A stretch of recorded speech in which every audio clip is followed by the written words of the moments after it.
जी, बिस्मिल्लाहिर्रहमानिर्रहीम, अस्सलाम वालेकुम।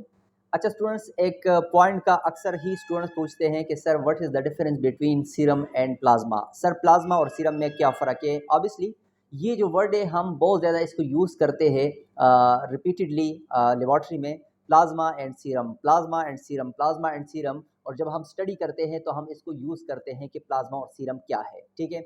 वैसे काफ़ी सारी डिफरेंस है, काफ़ी सारे पॉइंट्स है जो हम तो डिफरेंशिएट कर सकते हैं।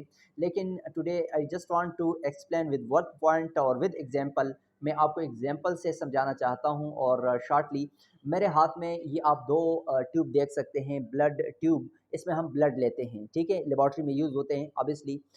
एक जेल ट्यूब है, ये जो येलो कैप वाला है इसको हम जेल ट्यूब कहते हैं और इसको क्लॉट एक्टिवेटर कहते हैं बिकॉज इसके अंदर कोई एंटी कोगुलेंट्स यूज़ नहीं होता।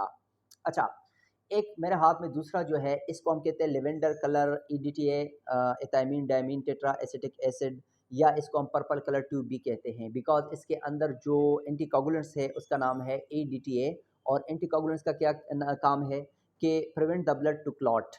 अब मैं आपको समझाता हूं कि प्लाज्मा किसको कहते हैं और सीरम किसको कहते हैं।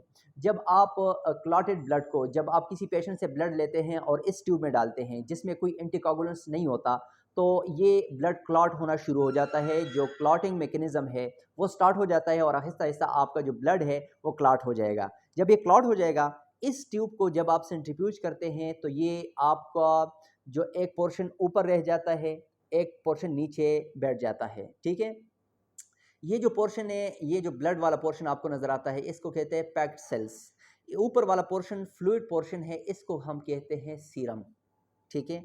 सो दैट्स वेरी सिंपल कि जब क्लॉटेड ब्लड को आप सेंट्रीफ्यूज करते हैं तो ऊपर वाला जो पोर्शन है, ये जो फ्लूइड फॉर्म वाला पोर्शन है, इसको हम कहते हैं सीरम, ठीक है।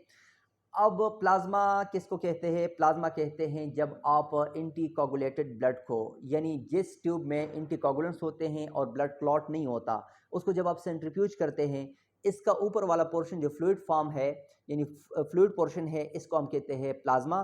नीचे वाला पोर्शन इसको कहते हैं packed cell. So this is the difference between plasma and serum.